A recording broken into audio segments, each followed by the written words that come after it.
fábula: el abeto y el espino disputaban entre sí. El abeto y el espino. Se jactaba el abeto diciendo: soy hermoso, esbelto y alto, y sirvo para construir las naves y los techos de los templos. ¿Cómo tienes la osadía de compararte a mí? Si recordaras, replicó el espino, las hachas y las sierras que te cortan, preferirías la suerte del espino. Moraleja: busca siempre la buena reputación, pues es una gran honra, pero sin jactarte por ello, y también cuídate de los que quieren aprovecharse de ella para su propio provecho.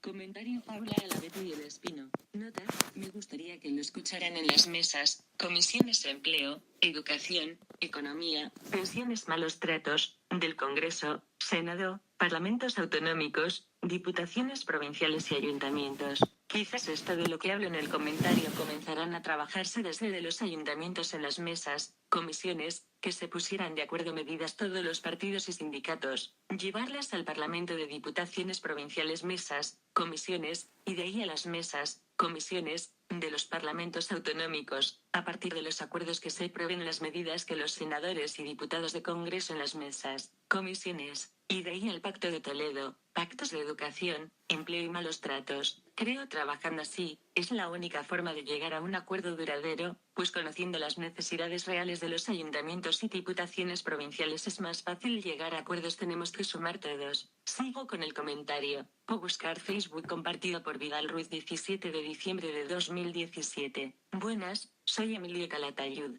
Estimados parlamentarios autonómicos, diputados y senadores, legisladores todos, soy juez de menores desde hace 29 años, lo que me convierte en el magistrado más antiguo de España en esta especialidad. Pues bien, llevo 29 años condenando a adolescentes a aprender a leer y escribir. Acabo de empezar el nuevo curso judicial y he celebrado los primeros juicios, y como en el día de la marmota, he vuelto a encontrarme con chicos de 16 o 17 años que prácticamente no saben hablar ni leer, y si saben, no entienden lo que leen ni lo que escriben, porque tampoco saben escribir. Es una pena. Nuestros niños son cada vez más brutos, esa es la triste realidad. En este sentido, quiero formular un ruego, estimados parlamentarios, diputados y senadores, legisladores todos, vengan a mi juzgado, o a los de cualquier otro compañero, para que vean que no exagero. Nosotros, en Granada, solemos celebrar las vistas todos los martes a partir de las 10 de la mañana. Si se deciden a aceptar la invitación, llamen al juzgado con suficiente antelación para que les reservemos un sitio y, por favor, vengan con la mente abierta. Dejen a un lado lo que dicen sus respectivos programas sobre la educación en España. Sean seres humanos y no solo seres políticos. Escuchen y luego pregunten si lo desean. Vean la realidad que mis compañeros y yo llevamos viendo desde hace décadas. Luego, piensen y legislen. Lleguen a acuerdos duraderos en esta materia. Si un adolescente acaba la educación obligatoria siendo un analfabeto completo funcional, que viene a ser lo mismo, tendrá muchas posibilidades de ser explotado laboralmente, engañado o de acabar siendo carne de cañón. Cuando empecé en menores, hace ya 29 años, un chaval me pidió que le condenara a aprender a leer y a escribir porque eso le serviría para ser libre, verdaderamente libre. Suscribo lo que me dijo aquel niño y reitero la invitación, señorías. Atentamente, Emilio Calatayud. A los seguidores del blog os pido que compartáis y difundáis esta carta abierta para ver si logramos que algún parlamentario, diputado o senador nos haga caso. Gracias. Periódico La Razón. 9 de cada 10 profesores convive con situaciones de violencia en clase. 12 de enero de 2018. Los docentes describen amenazas por parte del alumnado y las familias, falta de respeto y reconocimiento de la autoridad docente, violencia psicológica y situaciones de indefensión. 9 de cada 10 profesores convive con situaciones de violencia en su centro escolar, como peleas, vejaciones o vandalismo, y el 75% de los docentes cree que tiene muy poca o ninguna autoridad en las aulas. Son datos de un estudio presentado hoy por el sindicato CESIF,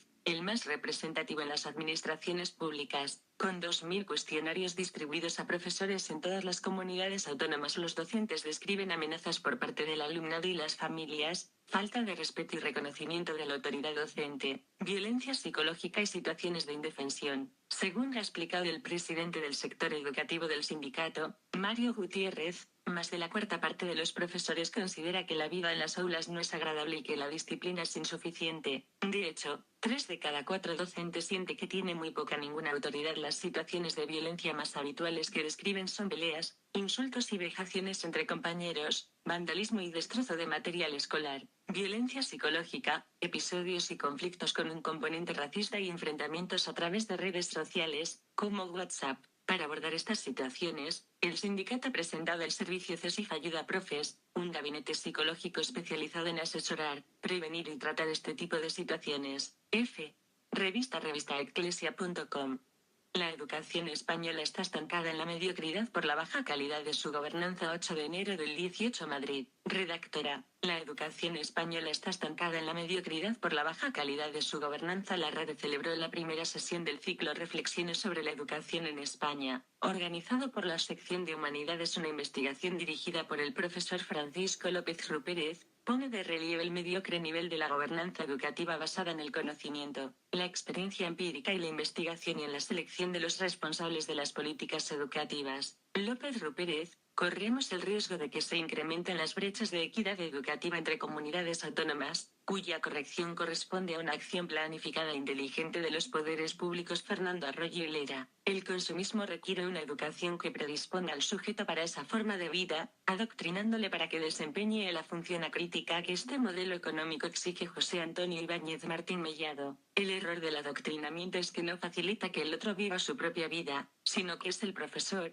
el político, el que manda y dice lo que tienes que ser. La educación en España vive estancada en la mediocridad, por debajo de lo que habría esperar de su tradición, historia y potencial económico. Da la impresión de que la economía va por un lado y la educación, por otro, como consecuencia de una baja calidad de la gobernanza. Pero, además, corremos el riesgo de que aumenten las brechas de equidad educativa entre comunidades autónomas, cuya corrección correspondería a una acción planificada e inteligente de los poderes públicos. Estas afirmaciones las hizo Francisco López Rupérez, expresidente del Consejo Escolar de Estado, en la primera jornada del ciclo Reflexiones sobre la educación en España, organizado por la sección de Humanidades de la Real Academia de Doctores de España. RADE. Víctor Santiuste Bermejo, académico correspondiente de la sección de Humanidades de la RAD y catedrático de la Universidad Complutense, que actuó como moderador, explicó que esta sesión inauguraba un ciclo de 4 mesas redondas sobre el estado general de la educación en España, la economía y formación profesional, los problemas de la universidad y los proyectos para el pacto educativo. Todo ello, añadió, para elaborar un conjunto de ideas y planteamientos dirigidos a la sociedad española y a sus instituciones de política educativa. Para Santiuste, parece evidente que la sociedad, en su manifestación política a través de las diversas reformas educativas, ha reducido la educación a un debate estéril acerca del valor de los métodos de aprendizaje, renunciando al hecho mismo de educar en su sentido más profundo, que supone la dignificación de las instituciones educativas, y no ha sabido construir un sistema conceptual bien estructurado, en el que las aulas sean capaces de producir sujetos independientes y creativos, mejores seres humanos, preparados para hacer las preguntas científicas adecuadas y para pensar críticamente. La modernización de un país exige, concluyó Santiuste, la creación de un sistema educativo aceptado por la gran mayoría de la sociedad, que propicie un alto grado de satisfacción a los estudiantes y ofrezca resultados positivos. Una sociedad solo se considera moderna, avanzada y desarrollada si cuenta con un sistema educativo de calidad, por lo que la educación debe ser indiscutiblemente una prioridad política. Código de conducta en los partidos. Francisco López Rupérez, que además de expresidente del Consejo Escolar de Estado, es director de la Cátedra de Políticas Educativas de la Universidad Camilo José Cela, se apoya en la investigación realizada por su cátedra, junto con Isabel García García y Eva Espósito Casas, que es el primer instrumento creado a escala internacional para medir la calidad de la gobernanza educativa. Esta investigación lleva a la conclusión de que la educación española está estancada en la mediocridad, y la conjetura plausible para López Rupérez es que acaso una gobernanza mediocre podría explicar unos resultados mediocres, ya que estos son compatibles con aquella. Los resultados pusieron de manifiesto un mediocre nivel de la gobernanza educativa, especialmente, referida a una gobernanza basada en el conocimiento, la experiencia empírica y la investigación y a la selección de los responsables de las políticas educativas. Para corregir esta situación, López Rupérez expuso una serie de recomendaciones. La primera de ellas, elaborar, por parte de los partidos políticos, un código de conducta sobre los procedimientos y requisitos para la designación de altos cargos, y establecer mecanismos de responsabilidad al respecto. Aplicar un modelo de gobierno en la sombra que permita, antes de llegar al poder, madurar las formulaciones y las propuestas y fundamentarlas sólidamente, y configurar equipos de gobierno y formarlos de modo que estén en condiciones,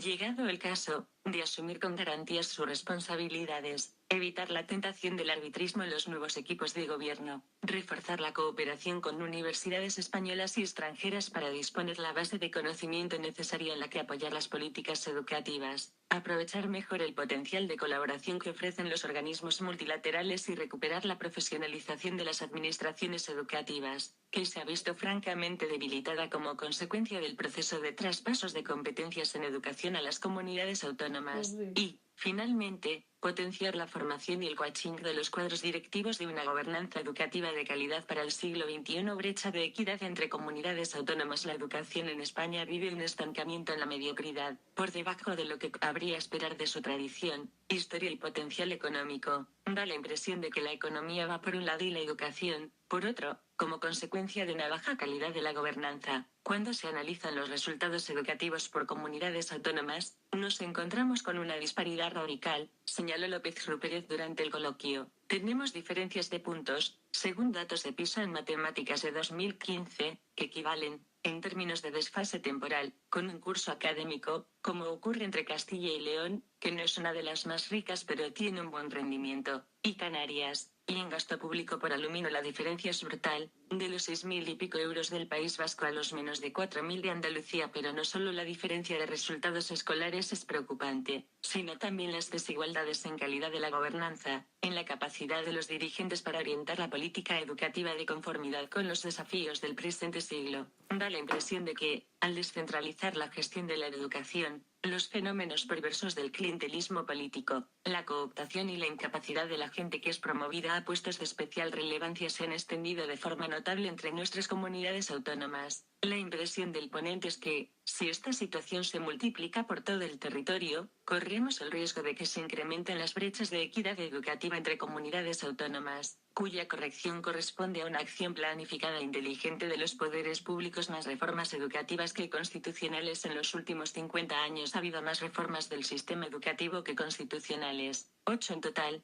2 en la transición, LG, 1970, y LOECE, 1980, 3 del PSOE, LODE, 1985, LOGSE, 1990, y LOPE, 1995, y 3 contrarreformas, LOCE, 2002, LOE, 2006, y LOMCE, 2013. A ellas habría que añadir las reformas universitarias, y algunas no han llegado a entrar en vigor en su totalidad. Con todo ello, habría que hablar del no pacto educativo, señaló Fernando Arroyo Hilera, académico de número de la sección de Humanidades de la RADE, catedrático de la Universidad Autónoma de Madrid, geógrafo político e historiador. La educación es un elemento técnico profesional, pero se olvida que es también un conjunto de ideas, creencias, valores y perspectivas. Se deja la mitad del sistema fuera. No es lo mismo hablar de educación en 1900 que en 2000, subrayó Arroyo Hilera, quien, como dijo, fue educado en un modelo cultural con una serie de valores, ha impartido el modelo técnico, y ahora le inquieta el modelo actual de educación para el consumo. Desde finales del 19 hasta muy entrado el 20 el modelo cultural educó con el objetivo de saber para ser. Era el sistema ilustrado, burgués capitalista de la primera revolución industrial, que excluía a una parte de la población, el proletariado, de los niveles educativos superiores, creando así la ideologización y politización del sistema educativo. En 1970, tras la reconstrucción europea y la descolonización, los organismos internacionales promovieron una reforma para poner la educación al servicio de la economía y el mercado. Se necesitaban oficios cualificados y población preparada para ocuparlos, prosiguió Arroyo Hilera. Las 3 reformas del PSOE, aseguró, son el intento de acoplar la educación al sistema democrático. Pero, en la actualidad, nos encontramos con que la capacidad de producción de nuestros sistemas económicos es superior a la del consumo, y se nos impone otra forma de educar.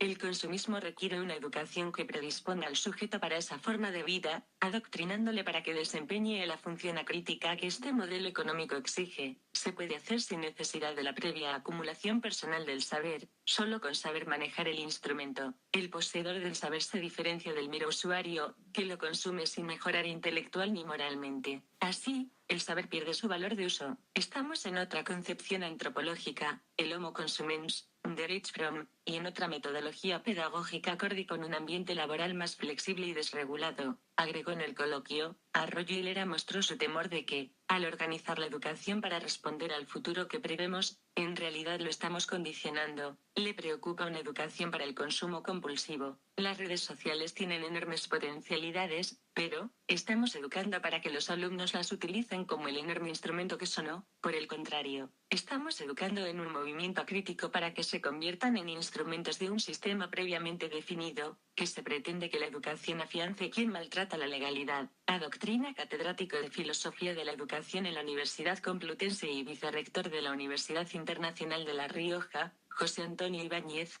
Martín Mellado manifestó que el error del adoctrinamiento es que no facilita que el otro viva su propia vida, sino que es el profesor, el político, el que manda y dice lo que tienes que ser. Hay dos tipos de adoctrinamiento, el del político fáustico, el del poder público, y el del profesor activista. El político fáustico pierde el respeto a la naturaleza de las cosas y se empeña en crear un hombre nuevo que responda a su modo de entender lo que es el hombre. Este empeño más continuado y eficaz que ha habido ha sido probablemente el marxismo. El político fáustico no busca la ciencia en su verdad, sino en cuanto es reflejo de su ideología. Las políticas fáusticas, además, promueven el eligen al profesorado por criterio de afinidad ideológica, resaltó Ibáñez Martín. Hay políticos, advirtió el ponente, que no quieren un horizonte abierto, sino el más empequeñecido posible y centrado en la tribu. En los políticos se puede influir a través del voto, porque se sabe su opinión sobre educación. En ese sentido, apuntó, la libertad de educación es mucho más importante que las de información, expresión, opinión, etc. Porque no estoy obligado a seguir el camino que marque un gobierno. Los profesores no deben sofocar el pensamiento del educando, tienen que dejarlo expresar sus ideas y, si son equivocadas, enseñarle por qué lo son. No se trata, en absoluto, de mitificar el diálogo, que es un instrumento para animar a alcanzar la verdad. Por eso, no sirve de nada si es para contar mentiras. El profesor tiene que respetar a todos por su color, religión, inteligencia, familia, orígenes sociales e ideas, sin descalificarlas porque no coincidan con las suyas. Y jamás hay que falsificar la ciencia. No hay que proponer tesis, sino explicar el razonamiento en que se basan. Y, por último, hay que actuar siempre dentro de la legalidad. Quien maltrata la legalidad por sus intereses ideológicos está adoctrinando, sentenció, porque la competencia en educación han de devolverla al Estado a las autonomías. Esto pasa por jugar con la educación, lo que se traduce que todos los ministros de educación que hemos tenido en democracia y consejeros de educación de las comunidades autónomas y subordinados se han estado cachondeando de los españoles. Realmente nunca se ha hecho un sistema educativo que fuese duradero en el tiempo aprobado por todos los partidos, sindicatos que hubiesen ido modificando aspectos según las necesidades sociales hasta llegar a tener en cuenta hoy en día ya el qué y el cómo enseñar a leer y escribir y a entender lo que es leer. Lógicamente otras cosas el esfuerzo y superación personal y de grupo teniendo en esos grupos a personas con discapacidad, en todos los niveles educativos teniendo en cuenta también que nivel laboral cuando esta persona que se están formando tengan que acceder a un puesto de trabajo que con la informatización y robotización paulatina de los lugares de trabajo, existen menos empleos y por tanto deben de ajustar una nueva forma de ganar un sueldo y de cotizar a la seguridad social sin que probablemente las siguientes generaciones no tengan que ir a trabajar, según tipo de empleo, porque una nueva sociedad en la que los robots y la informática realicen su trabajo, alargando la vida laboral en profesiones que lo permitan y tengan su pensión posteriormente. Miren un detalle como con la informática de los robots los empresarios no tendrían que pagar seguros sociales, aquí es donde se debería de poner un impuesto para pagar las pensiones. En las empresas donde antes había por ejemplo 100 personas trabajando ahora 30 o 20 o quizá menos 1 o 2. Después si los españoles nos cansamos y nos levantamos no nos digan que somos bordes, maleducados, que les hacemos escreches a todos los partidos y sindicatos. Han mal usado sistemáticamente los colegios, institutos y universidades poniendo liberados sindicales y despachos para ellos, tocando pues la calidad educativa, y creando asociaciones, fundaciones, ONGs, empresas en algunos casos ficticias para colocar por enchufe a sus familiares, amigos con fondos públicos, mientras tanto, poniendo recortes, subida de impuestos y pérdidas de muchos empleos al común de los mortales. Además, también lo digo por lo que está pasando en Cataluña y está empezando a pasar también en Baleares y en Valencia. Ahora el momento de frenarlo y no dejar que siga creciendo el problema. Periódico La Gaceta. La cesión de la educación fue el pecado original de la Constitución, 1901-2018/España. El ponente de la Constitución, José Pedro Pérez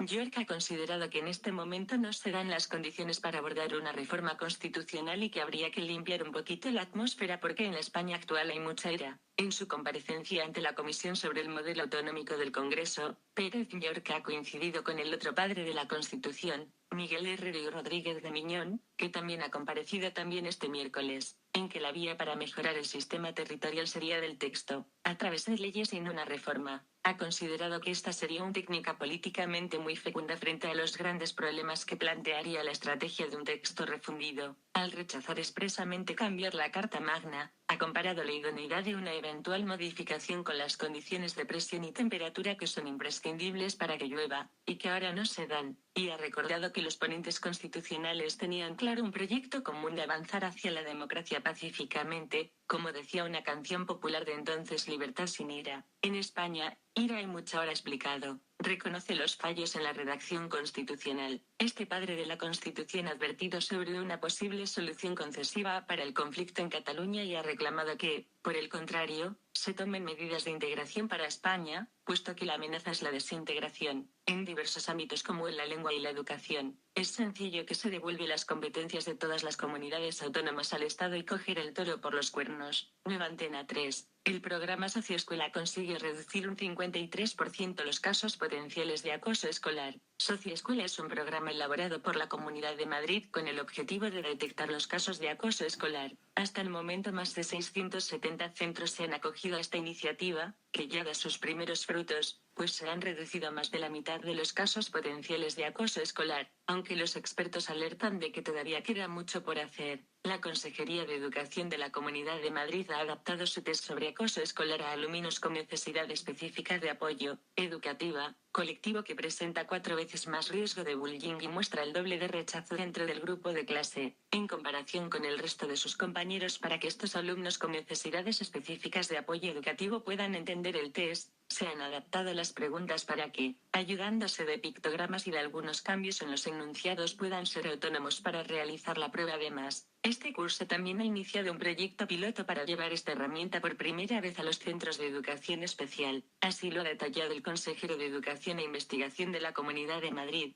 Rafael Van Grieken, en una visita al Colegio Miguel Blasco Vilatela, que se ha sumado al programa Socioescuela durante este curso, iniciativa que se enmarca en la Estrategia Regional contra el acoso escolar.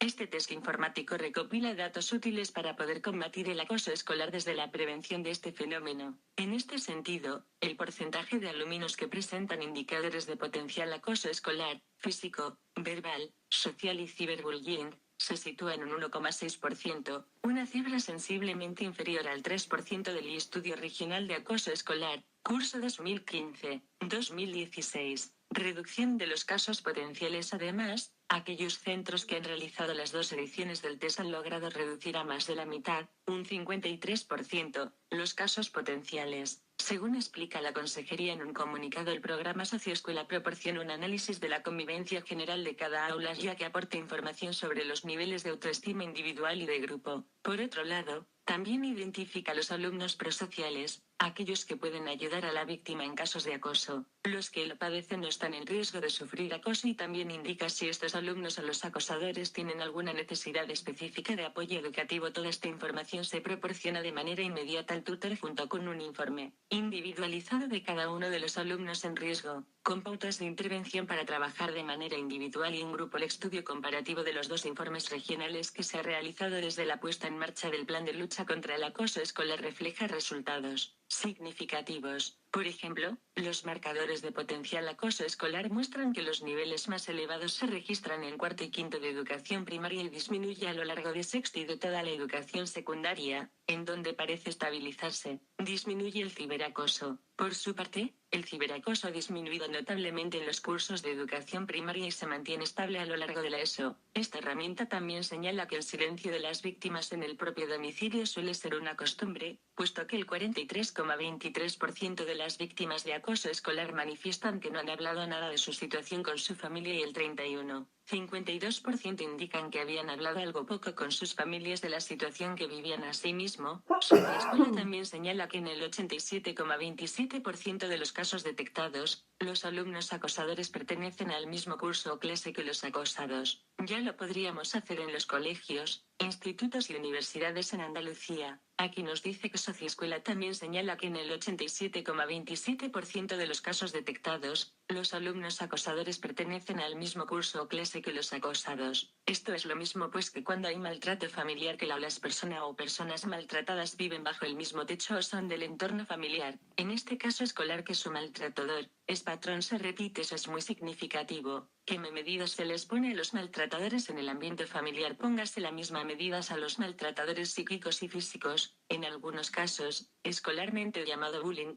aunque sean menores. Modificar la ley del menor para que sean imputables, tengan la edad que tengan y sean tratados para prevenir maltrato doméstico a cualquier edad, abusos o acosos laborales cuando tengan un puesto de trabajo. Y no solo el bullying es entre alumnos sino también a los maestros así profesores. Periódico La Razón, 9 de cada 10 profesores convive con situaciones de violencia en clase. 12 de enero de 2018.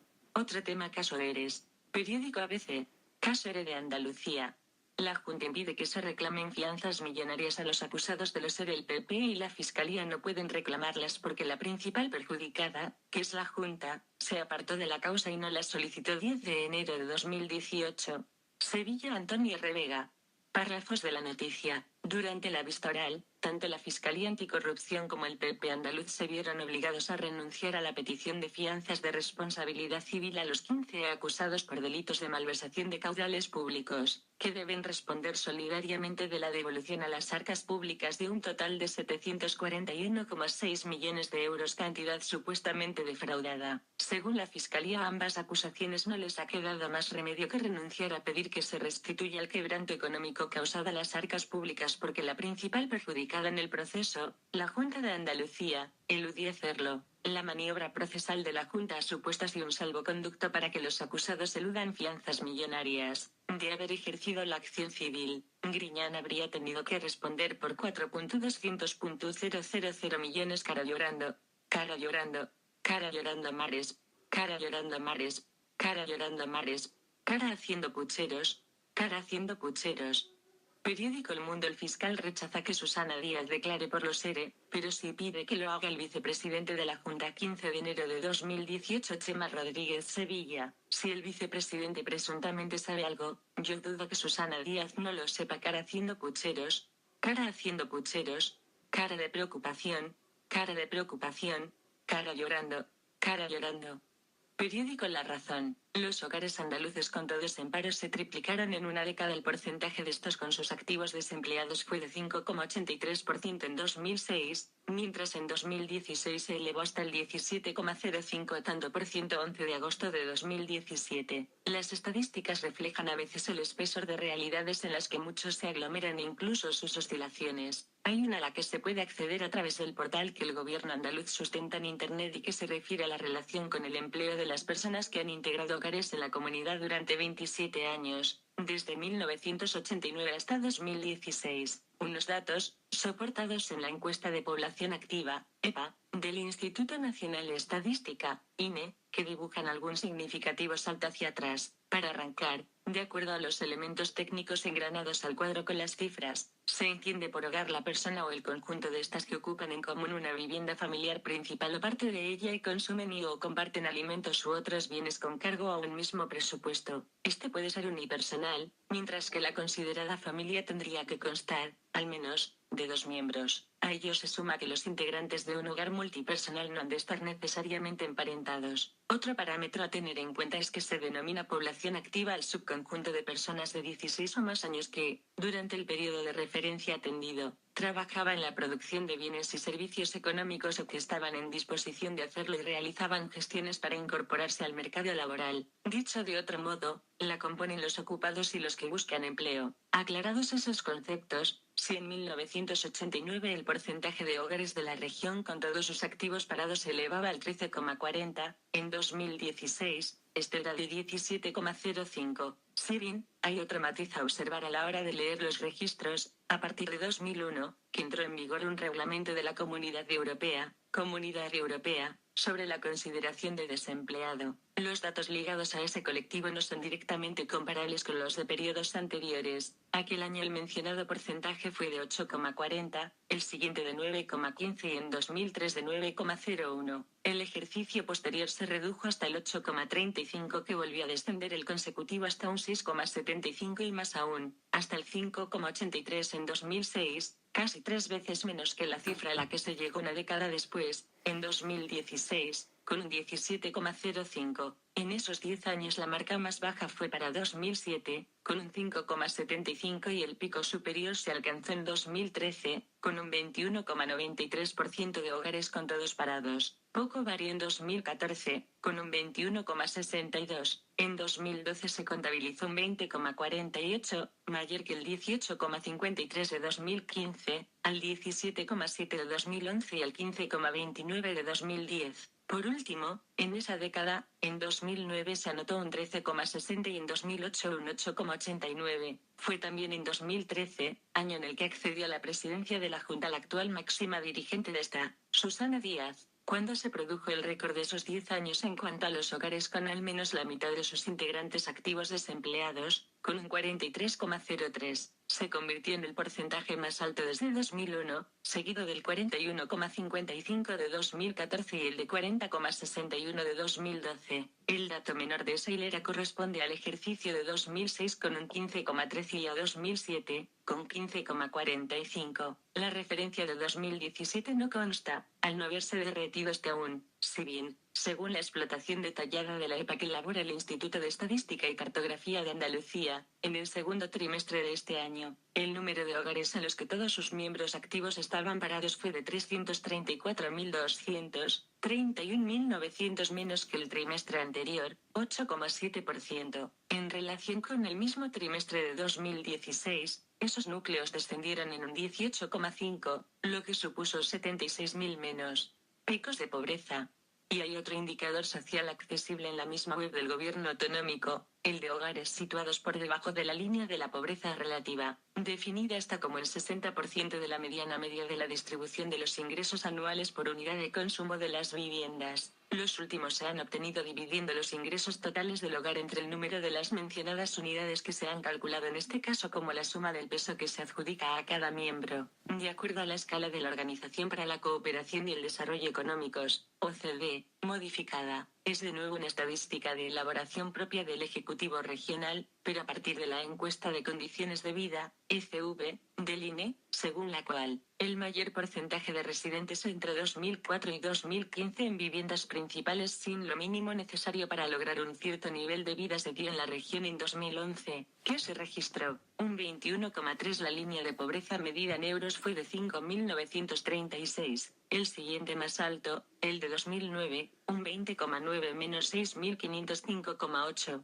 y hubo un 20,5 en 2014 y 2015 menos 6.233,7 y 6.260 euros con 70 céntimos, respectivamente. Y me van a decir que no se han llevado presuntamente dinero de los trabajadores y jubilados caso Eres y caso presunto fraude en cursos de formación para desempleados. Periódico El Mundo. El pecado original del caso Ere que abre la puerta a la impunidad. 15 de enero de 2018.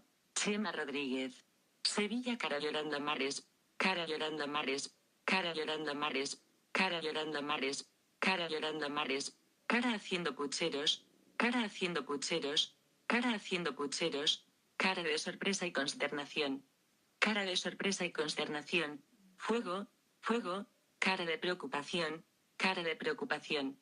Periódico El Mundo. Caso ERE, la macrocausa de los más de 250 juicios. De las 270 piezas en las que se debe dividir el caso, solo se están investigando 35 y hay otras 5 ya finalizadas. Según la Fiscalía, ¿se recuperará todo el botín del caso ERE? El PP pide al Tribunal de los ERE que llame a declarar como testigo a Susana Díaz. Párrafos de la noticia. La macrocausa de los ERE, uno de los mayores asuntos de corrupción que se ha investigado en España, se verá en unos 270 juicios, según detalló el fiscal Juan Enrique Gocheaga el pasado martes durante el juicio que se celebra en Sevilla. Son tantos juicios porque habrá uno por cada una de las ayudas irregulares que salieron de la partida 31L, también conocida como Fondo de Reptiles, del que los sucesivos gobiernos socialistas andaluces pagaron a trabajadores de empresas en crisis entre los años 2000 y 2010. El juicio, que ya ha comenzado en la audiencia contra los 22 exaltos cargos del gobierno andaluz, analiza el llamado procedimiento específico, que permitió repartir 741 millones de euros en ayudas sociolaborales al margen de todo tipo de control durante una década. Si presuntamente se han llevado o han permitido que otros se lleven 741 millones de euros en presuntas falsas jubilaciones no cotizadas a la seguridad social, ¿cuántas jubilaciones, pensiones contributivas, cotizadas a la seguridad social, y no contributivas se habrían podido pagar con esa cantidad de millones de euros? ¿Cuántos recortes en sanidad, educación, seguridad, servicios sociales, transportes públicos, arreglos de carreteras o hacerlas nuevas, mejorar los salarios de los trabajadores, etcétera, nos hubiésemos ahorrado? ¿Y cuántos recortes nos hubiésemos ahorrado si? Periódico La Vanguardia. La gran recesión. Solbes, exministro de Economía, entre 2004 y 2009, admite errores de previsión y falta de medidas para encarar la crisis. El exministro de Economía con Zapatero reconoce que no se supo ver el impacto de la quiebra de Lehman Brothers. Periódico El Mundo. Elena Salgado, mi gobierno ayuda a preservar el futuro de España. César Urrutia. 11.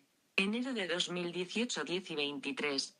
Párrafos de la noticia. La ex vicepresidenta del gobierno Elena Salgado ha repasado esta mañana su gestión al frente de la economía española entre 2009 y 2011 con un balance en el que señala que sería insensato mostrar satisfacción, aunque, con aciertos y errores, desea pensar que en alguna medida contribuimos a preservar el futuro de España y a paliar el sufrimiento de los sectores más vulnerables de la sociedad. Periódico El Mundo. Solbes, Salgado y cómo perder 100.000 millones de euros. 11 de enero de 2018, 3 y 5. Carlos Segovia, Madrid. Estos errores de previsión y falta de medidas podría hacer que mi teoría cobrar sentido. Es la siguiente. Periódico El Mundo. Santander, BBVA, Caixa y Kutxabank explicarán en el Senado por qué perdonaron 50 millones al PSOE. 10 de noviembre de 2017. Todo lo siguiente es una hipótesis mía y todo presuntamente. Tantas políticas sociales que dicen que hacen en el PSOE quienes entre sus siglas llevan o de obrero, cara haciendo pucheros, cara pensativa, cara de sorpresa con la boca abierta, cara de preocupación, cara de decepción, cara triste, cara de sorpresa y consternación con cejas, cara de desolación con los ojos bien cerrados, cara de asombro, cara con los ojos muy abiertos y mejillas sonrojadas, cara con los ojos muy abiertos y mejillas sonrojadas, cara con nariz de Pinocho, cara con nariz de Pinocho, ogro, ogro, cara de enfado con cuernos, cara de enfado con cuernos, mujer llevándose la mano a la cara, hombre llevándose la mano a la cara.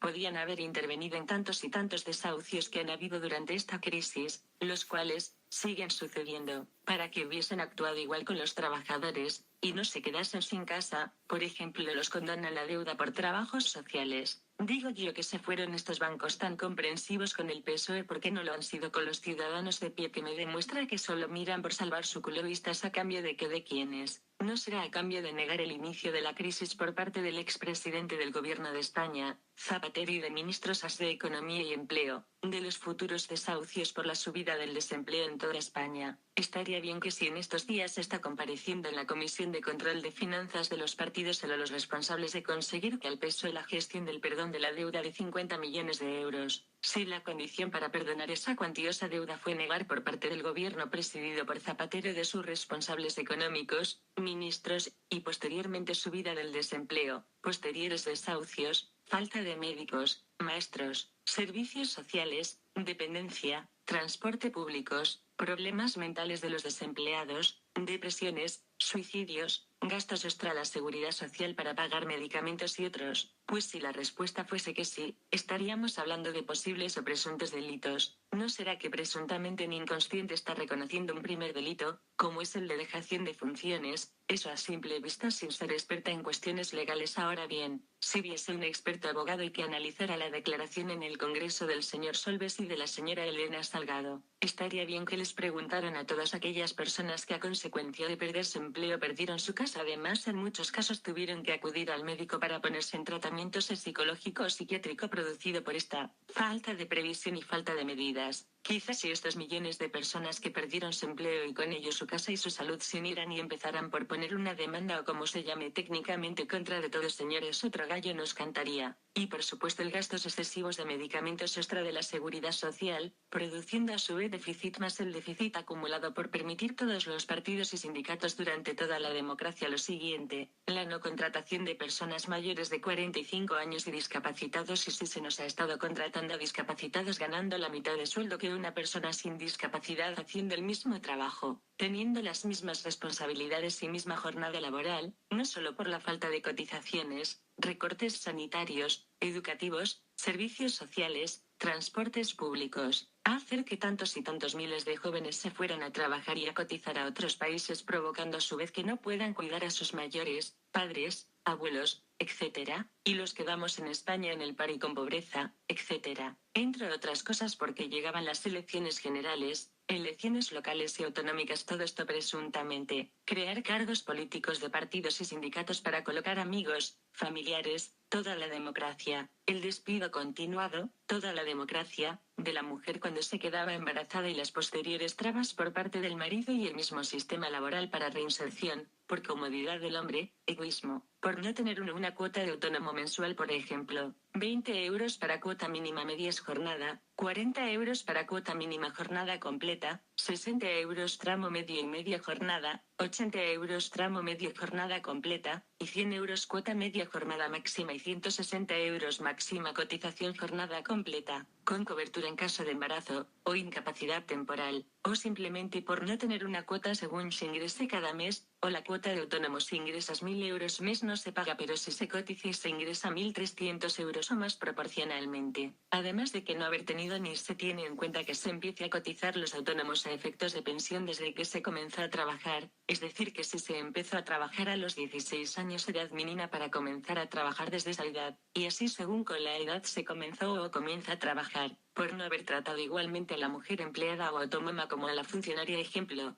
webintereconomía.com. Las novedades de Muface para 2018, costeadas por los españoles 10 de enero de 2018. Párrafos de la noticia: ayudas por parto múltiple 2018. En los casos de parto múltiple, existen dos tipos de ayudas, el pago único y el subsidio especial por maternidad. La prestación se percibe en un pago único. La cuantía de la prestación será, en función del número de hijos, de 4, 8 o 12 veces el salario mínimo interprofesional mensual vigente en el día del nacimiento, fecha de la sentencia de adopción. De esta forma, si en el parto vienen 2 bebés, se recibirá 4 veces el SMI, hasta un total de 2.943 euros con 60 céntimos. En caso de 3, se percibe 8 veces el SMI, hasta los 5.887,2, mientras que si en el parto hay 4 o más bebés, la cuantía asciende a 12.830 euros con 80 céntimos. Subsidio especial por maternidad.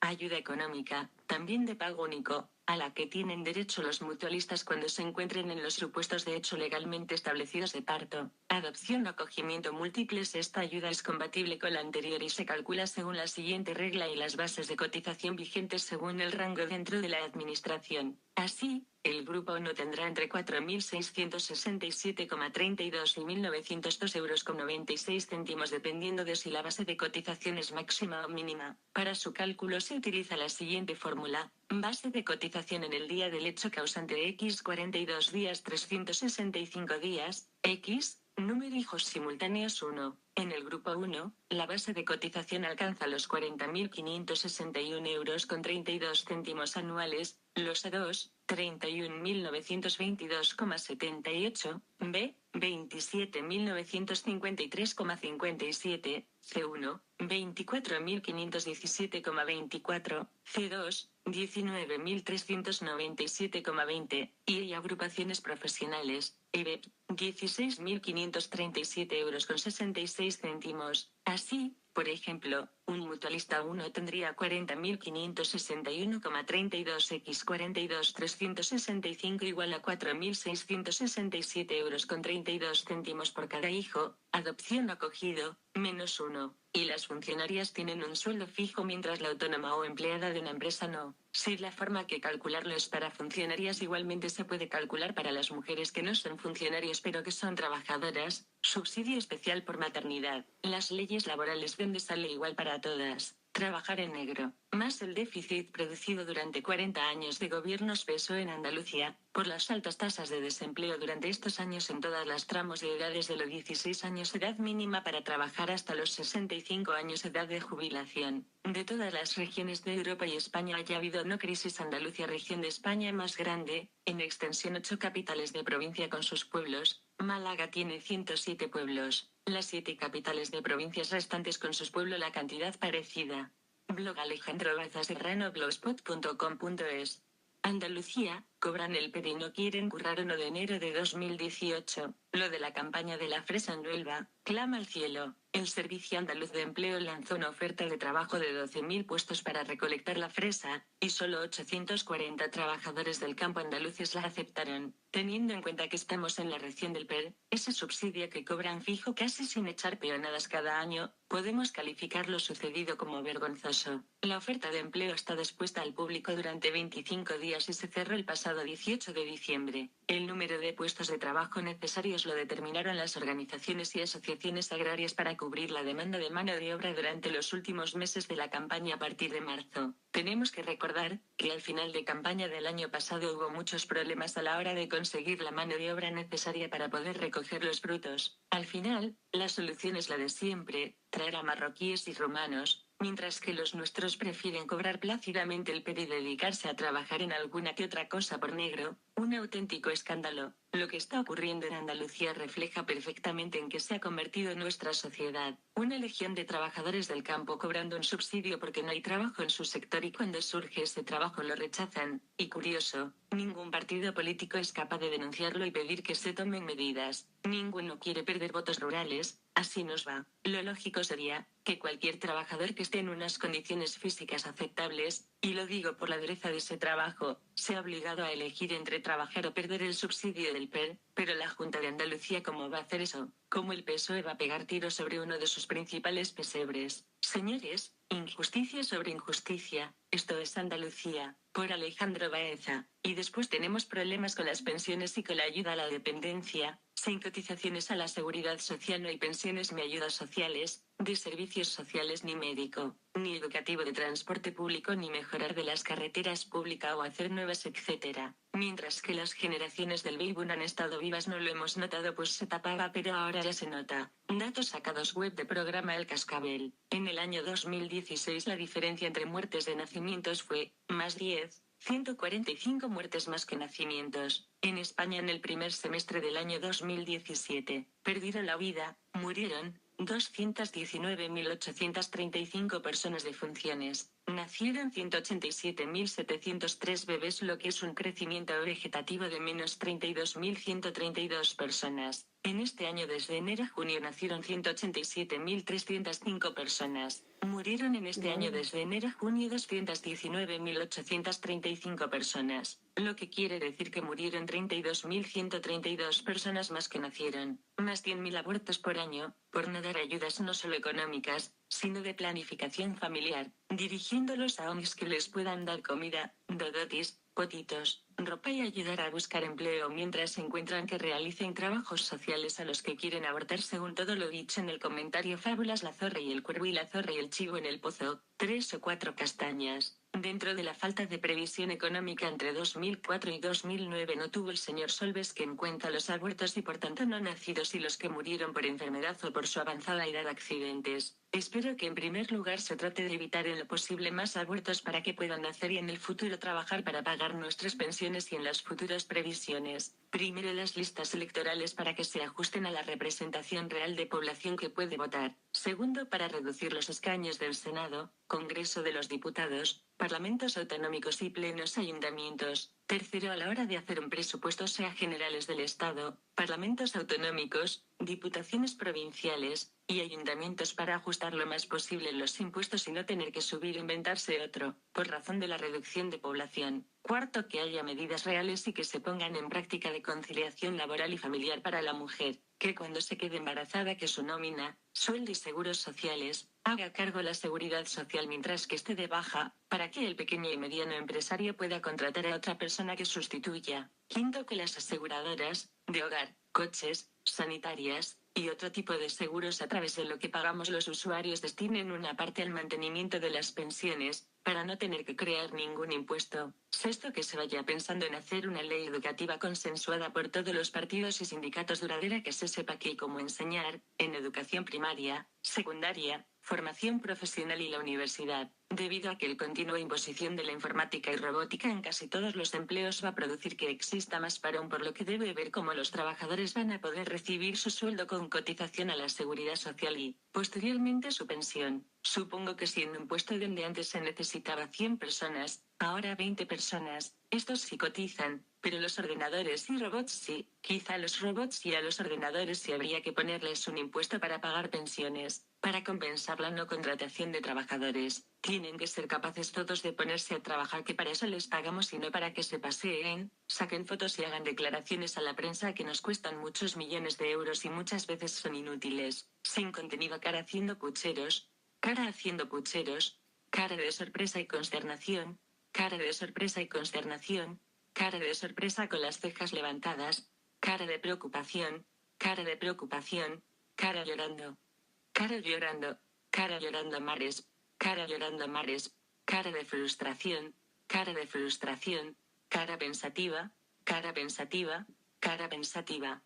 Séptimo, que antes de permitir que se sigan yendo jóvenes a otros países valoren de verdad el esfuerzo que ha hecho ese joven para sacarse sus estudios, sobre formación profesional o los estudios universitarios, y de la familia, aun siendo los estudios en colegios, institutos públicos, pagamos con impuestos, entre 6.000 euros y 7.000 euros por año y alumino concertados, pagamos a través de subvenciones, y universidades públicas, impuestos, o concertadas, pagamos a través de subvenciones, el esfuerzo de toda la sociedad española que a través de los impuestos también ha pagado la formación de esos jóvenes. Otro tema: aprobación de los presupuestos generales del Estado. El Partido Nacionalista Vasco no quiere porque está el artículo 155 de Constitución Española en Cataluña. Pues bien, si los españoles nos moviésemos y consiguiéramos firmas para lograr que el concierto vasco y Navarra desaparezca, y así quitarles los privilegios económicos, los fueros, quitándoselos a través del artículo de la Constitución que lo permita, y para esto hay muchos abogados que están en desempleo y terminando la carrera. Por cierto, no se han quejado tanto todas las autonomías cuando han intentado negociar la financiación autonómica, pues ya saben, muevan esto, quitar a los independentistas las subvenciones, de sindicatos, asociaciones y fundaciones. Siempre hablo del PSOE, pero es porque gobierna mi comunidad autónoma, que es Andalucía. No obstante, igual de mal me siento que otras personas del PP o de otros partidos hayan robado dinero presuntamente, porque también afecta a todos los servicios públicos y a las pensiones, sean contributivas o no contributivas, y a los impuestos. Otro tema. Periódico Oki Diario. Los líderes de Podemos en Navarra y País Vasco acudirán a la marcha en favor de los presos de ETA. Esto para quien vote a Podemos en toda España, que piensan punto más el apoyo al independentismo. Otro tema: salario. Periódico El Mundo. Los sindicatos reclaman que el salario mínimo por convenio alcance los 1.000 euros brutos al mes. 8 de enero de 2018. Isabel Munera.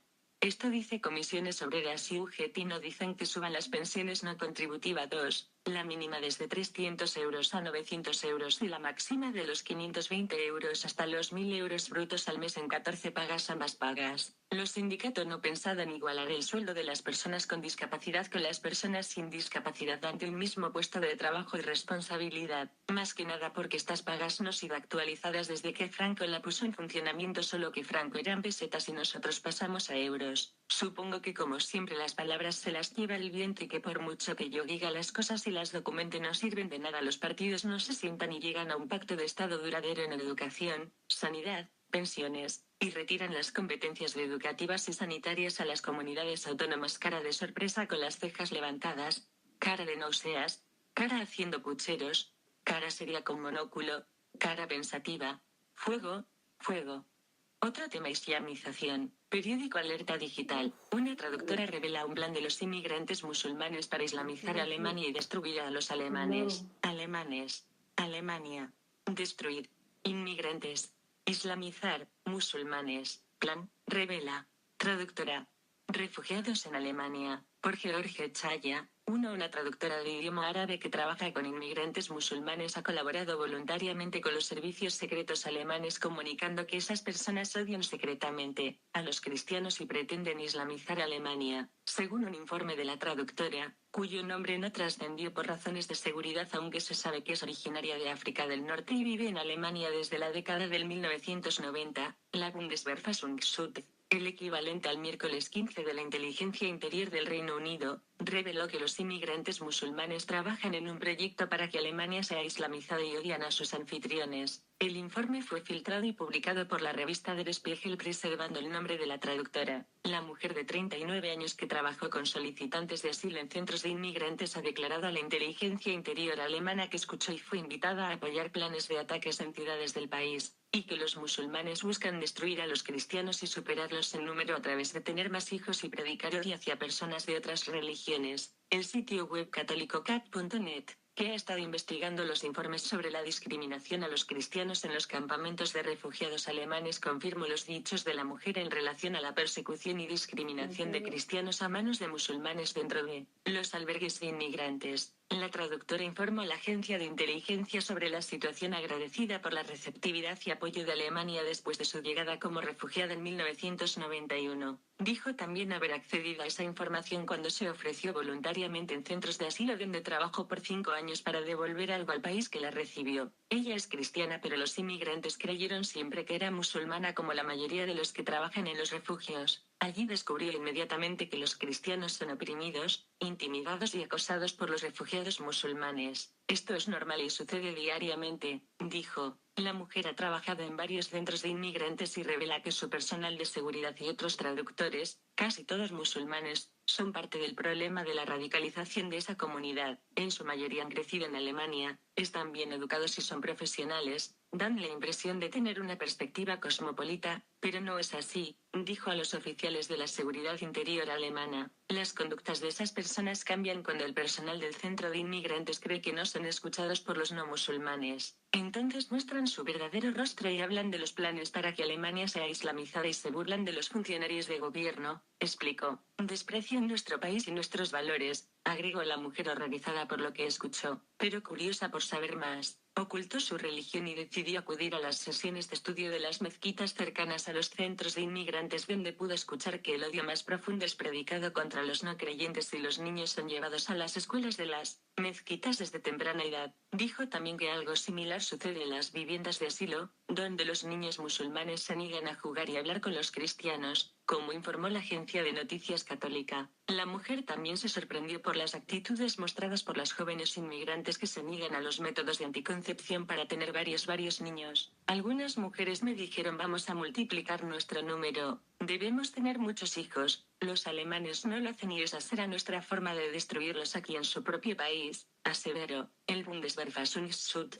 como agencia de inteligencia doméstica, estima que hay cerca de 40.000 islamistas en Alemania, incluyendo 9.200 islamistas ultraconservadores conocidos como salafistas. Hans-Jürgen Maaßen, jefe de la agencia, dijo a Reuters el pasado martes que hay unas 1.500 personas que la policía considera peligrosas y dispuestas a ejecutar ataques terroristas. Seguimos siendo un blanco del terrorismo islámico y tenemos que suponer que el Estado Islámico, ISIS por sus siglas en inglés, u otras organizaciones terroristas llevarán a cabo ataques en Alemania si pueden y se lo permitimos, y ahora que queremos seguir acogiendo refugiados cara haciendo pucheros, cara llorando a mares, cara de preocupación. Frase de este artículo, que los musulmanes buscan destruir a los cristianos y superarlos en número a través de tener más hijos y predicar odio hacia personas de otras religiones.